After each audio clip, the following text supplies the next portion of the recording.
Predominantly, we are exposed to executive coaching, leadership coaching, sometimes aligning with a team, but not necessarily sales coaching. I'd love to understand a little bit more there, Venkat.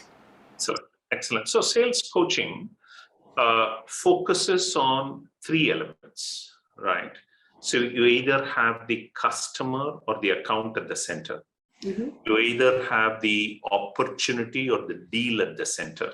Sure. Or you have the people or the manager at the center, right?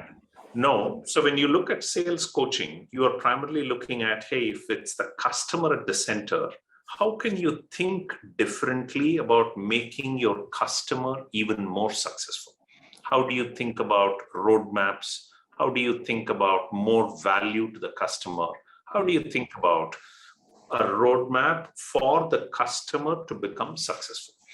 Okay. Now, when you keep the deal at the center, you're primarily looking at, have I covered all of my bases? Have I thought through all elements of an opportunity? Have I qualified it well?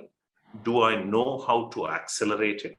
Do I have a plan and a strategy to close it? More importantly, does the customer have a strategy to consume the value you have proposed? So when we think about different dimensions of the deal, that is when people are starting to think about, oh my God, right? There are a few things I have thought about, but there is lots that I do not know, which is where the value of deal coaching comes in. Beautiful. And lastly, when you go ahead and think about coaching the managers, right? This is really interesting, primarily because a lot of managers want to tell others how to do things. So management is about stepping back, giving others the freedom, but empowering them to become better than themselves. Mm-hmm. And that is where a lot of aha moments happen about instinctive behaviors versus intentional behaviors. So how are you being intentional about building your team, not necessarily leading by example? So it is a blend of both.